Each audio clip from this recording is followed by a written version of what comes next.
Hey, what's up everybody? I wanted to talk briefly about this book that I just finished reading. It is called Ready Player One. I don't want this video to go too long, so I'm going to quickly cover some details without spoiling anything about its setting, its plot, its characters, its themes, and its overall writing. So as far as the characters, plot, setting, it's set in a dystopic future where things have kind of gone to all different kinds of bad. There's a global energy crisis, there's warming problems, there's overpopulation, malnourishment. People are living in what are called stacks of mobile homes. You can see them on the cover of the book here.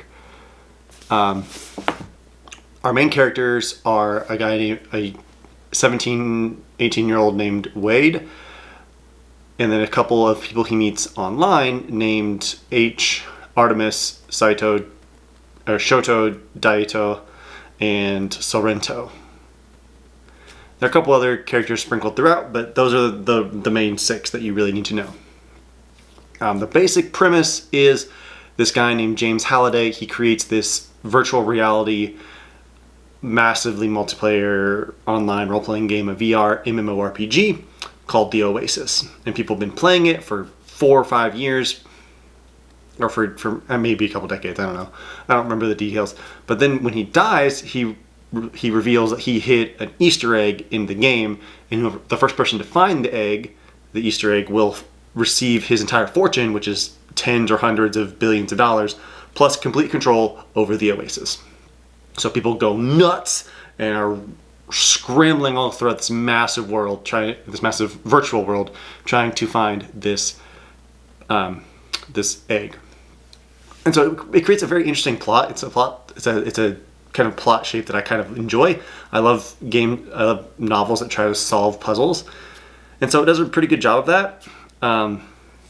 Where they're stuck on something, and then they see something, their mind wanders to something different, and then all of a sudden, eureka moment, which is how psychology works. When you're focused on something, you sometimes can't make connections, but when you give your brain a break and let it marinate on something kind of passively, you can make connections and come up with ideas that you didn't think of before because your brain had time to rest and think of something different. So I like the plot. It's very simple, but it's very evocative. The characters are pretty good. They're pretty stereotypical for a young adult dystopic future. Same with the setting. It's young adult dystopia.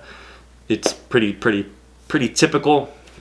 But the Oasis sets up a really good scenario, this really good setting where there's so many different people from so many different backgrounds able to express themselves in the way that they want, and that's really cool. As a huge gamer myself, I find the idea of the Oasis very interesting, and that ties a little bit into the themes where he the main character, Wade, spends all of his time in the Oasis. That's where he goes to school, and when he's not at school, he's just in the Oasis, not even exploring because he can't afford it, but he's just there.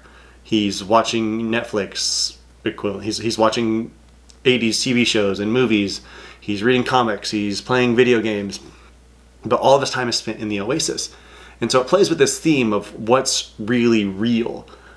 It kind of lands on the fact that things outside of the Oasis are more real, but it doesn't give up the fact that Wade meets these characters, H and Artemis, who will become his best friends in the game, and girlfriend in the case of Artemis, and they become his best friends in the real world when he finally meets them. So that's really cool. It doesn't backpedal on the impact and the inherent realness of the stuff in the Oasis, which is really cool. As far as writing goes, it's okay. It's nothing spectacular. I shouldn't have done that. That just shook the stand for my camera, but it's pretty typical. Sometimes in the first half or so, he gets really lost in details and in exposition, trying to explain who James Halliday is and how he grew up. Who's this person related to James Halliday and how did he grow up? What's this world in which we live? And how does Wade know all these things? What is Wade's backstory? How did his parents die? How did he end up with his aunt, etc.? And sometimes it gets really distracting. About halfway through the book, he doesn't give up on it, but he switches to focus more on the story that he's telling, and it fades out so that he can focus on the story that he's telling, the problems that are arising that have to be solved, and I think it does pretty well with that. I would just, if I were to revise this and reprint it, I would probably you could probably cut out 50, 60 pages of the 370 or so that it is, and not lose much. You just understand in greater detail, with it being spoken to you earlier, who James Halliday is and what the world's like, even though it's very well explained more naturally later.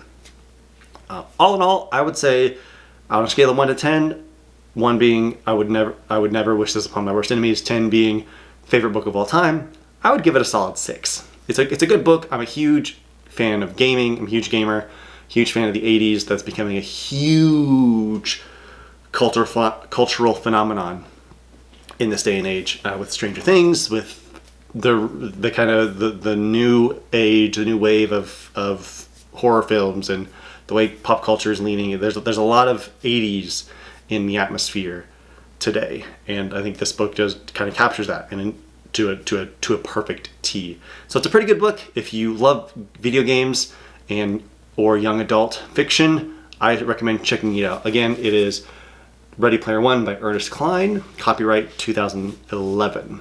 So 6 out of 10, would recommend. I'll see you in a couple weeks when I read my next book. I'm trying to read 1 book per week throughout the entirety of 2020, so we will see how it goes. I'm already a little behind. But in the meantime, I gotta go eat some dinner and do some work and then do some reading. So I will see you guys in the next video. Peace!